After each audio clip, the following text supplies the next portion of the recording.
Alors la première étape, c'est déjà de renforcer la maîtrise foncière sur ces milieux. Donc en règle générale, ça passe par des conventions de gestion avec les propriétaires.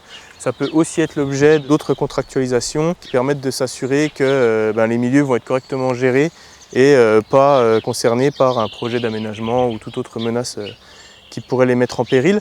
Une fois qu'on a mis en place une protection foncière sur ces sites, c'est tout simplement pour les pelouses sèches de faire en sorte de maintenir ou de faire revenir une activité humaine, très souvent agricole, sur le site.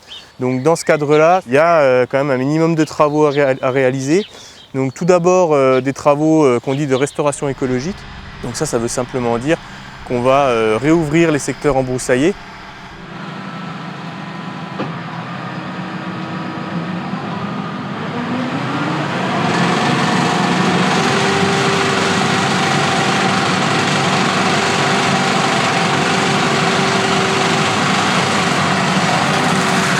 Et puis bien sûr, très souvent, ce qu'on appelle les infrastructures pastorales, donc notamment les clôtures, sont plus forcément en bon état, voire elles n'existent plus. Et dans ce cadre-là, on est amené à remettre de la clôture, donc sur des milieux difficiles, la roche est affleurante. Donc là, on mécanise à nouveau l'intervention. Et là, par exemple, en 2021-2022, on a vraiment effectué des gros travaux et on a remis en place 6 km de clôture sur le massif des Monts de Gy, donc c'est assez énorme. Le dégagement de clôture, c'est tout simplement une intervention sur la végétation pour qu'ensuite, à la fois les machines puissent passer pour travailler et ensuite que la clôture soit entretenue. On fait vraiment un dégagement sur 6 mètres de large et jusqu'à 7 mètres de haut, tout simplement parce que c'est les dimensions des foreuses de carrière qui interviennent pour forer.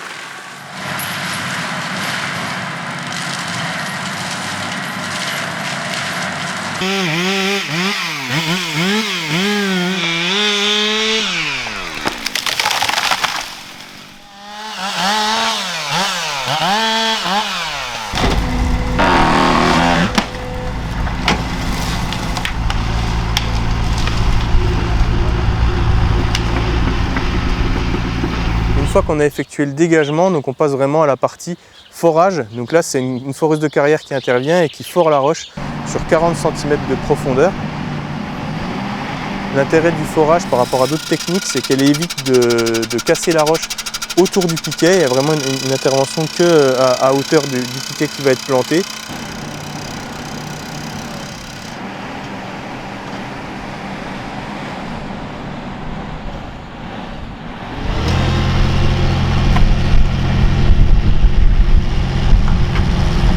Et donc ensuite on met le piquet directement à la main et ensuite il est réenfoncé donc soit manuellement avec une masse, soit à l'aide de machines, de manière à ce qu'il soit vraiment bien enfoncé dans la roche et du coup c'est solide et ça tient beaucoup plus longtemps qu'une clôture classique.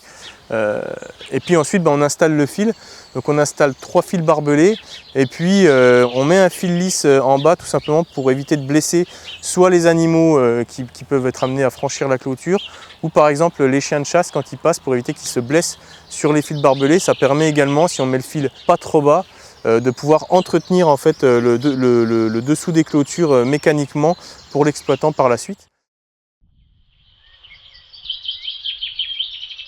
On garde ces milieux ouverts, on pourrait tout à fait les laisser partir en forêt, ça représenterait un autre type de biodiversité, mais la biodiversité forestière, elle peut éventuellement se retrouver dans d'autres forêts aux alentours. Par contre, les espèces qui sont présentes sur ces milieux bien particuliers, si jamais ces milieux viennent à disparaître, soit parce qu'ils ont été détruits, soit parce qu'ils sont refermés, les espèces qui sont présentes, elles ne peuvent pas aller dans d'autres types de milieux. On ne va pas les retrouver dans des zones humides, dans des prairies ou dans des forêts. Donc on préfère garder l'ouverture de ces milieux tout simplement pour préserver cette faune, cette flore et cette faunge vraiment inféodée à ces milieux.